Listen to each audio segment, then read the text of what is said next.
que são os sintomas, né, a gente está conversando aqui, um curso para neurologistas, né, o neurologista encontra no consultório dele, quer dizer, que tipo de paciente que vai chegar, que tipo de queixa chega no consultório, você vai pensar: "Pô, esse paciente é um paciente que pode ter uma hidrocefalia de pressão normal, eu preciso de investigá-lo, eu preciso de ir para frente". Qual que são os sintomas, né, que nos fazem pensar num quadro de hidrocefalia de pressão normal.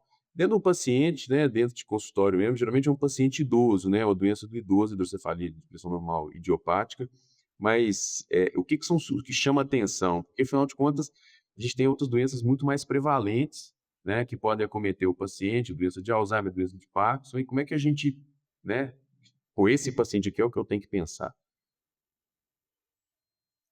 Isso, é muito importante chegar nesse diagnóstico, pelo menos pensar nesse diagnóstico, porque é um quadro de demência, que tem um tratamento, vamos dizer assim, que não é totalmente reversível, mas tem uma grande possibilidade de melhora dependendo dos sintomas, de quando que a gente consegue tratar esse paciente. Então, realmente, a gente tem que pensar nesse diagnóstico. E quando que a gente pensa, então? Tem a tríade clínica clássica, que é aquele paciente que vem com alteração de marcha, declínio cognitivo e incontinência urinária. Só que essa tríade clássica, ela está presente em apenas 63% dos casos, então a tríade completa. E são sintomas que, se a gente for pensar, você mencionou, são muito frequentes no paciente dele. Então, incontinência urinária tem várias causas, a própria declínio cognitivo tem outras causas muito prevalentes, como a própria doença de Alzheimer, comprometimento cognitivo vascular. Então, a alteração de marcha é a que mais pode chamar a atenção para esse possível diagnóstico. E como que é essa alteração de marcha? Primeiro, que ela é muito frequente. Na hidrocefalia de pressão normal está presente em 96% dos casos. Segundo, que não é qualquer alteração de marcha, tem que ser uma alteração de marcha mais específica, que é aquela marcha magnética.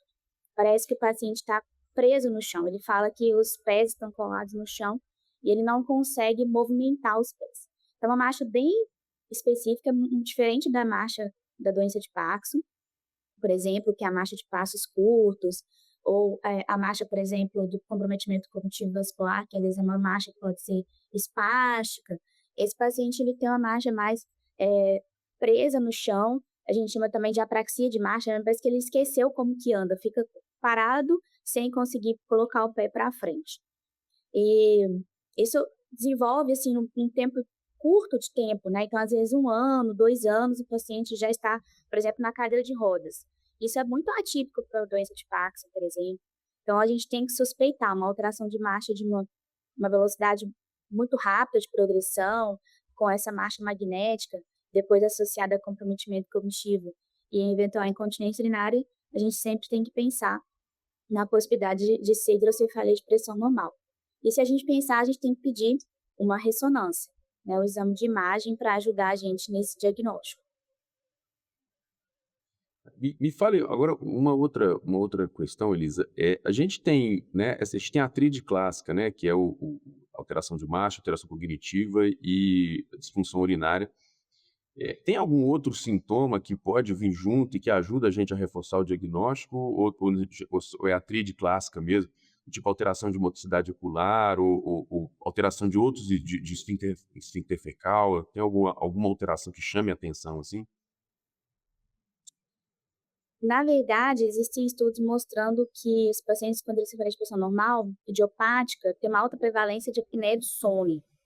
Então, parece que a apneia do sono é um fator que também vai chamar a atenção. Se a gente vê a tríade clássica e identificar que esse paciente também tem uma apneia de sono, a gente vai aumentar ainda mais a suspeição desses casos. Mas em termos de motores, não tem um teste assim específico, né? Existe o teste que a gente faz de marcha, que é o teste de levantar da cadeira, andar e voltar, o teste Up and Go. Ele é um teste interessante porque a gente vê a velocidade de marcha, vê a dificuldade de virar. Uma outra característica também desses pacientes dessa alteração de marcha é a dificuldade de girar 360 graus. Então, a gente pede o paciente para levantar da cadeira, ele já vai ter dificuldade, não vai conseguir levantar sem apoio, por exemplo. Vai andar ali 3 metros com muita lentidão, com toda essa dificuldade que eu comentei, essa dificuldade de levantar os pés. E na hora de fazer o giro de 360 graus, ele vai ter muita dificuldade, vai ficar bastante tempo ali tentando se virar. Isso é outra característica assim, que chama mais atenção para a gente pensar a hidrocefalia de pressão normal. Então, essa dificuldade do giro 360 graus, né, a lentidão ali no teste Apengol e a dificuldade de movimentar, e a apneia do sono, que é um dado interessante e mais recente. Ah, é bacana, bem interessante também.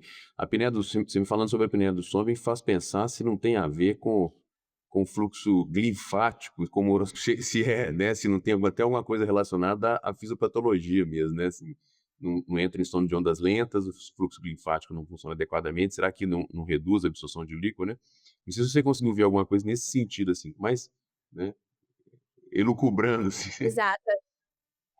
A questão do ovo da galinha, né, será que a apneia do sono causa essa disfunção do linfático e é acúmulo de líquor, hidrocefalia, ou será que a pessoa tem um distúrbio do linfático, causa a hidrocefalia e depois tem a apneia de sono por até alterações centrais relacionadas ao mecanismo da hidrocefalia? Então, ainda não se sabe, são estudos, de prevalência, né, epidemiológicos que ainda a gente não consegue muito bem achar a causa, mas essa é uma possibilidade sim.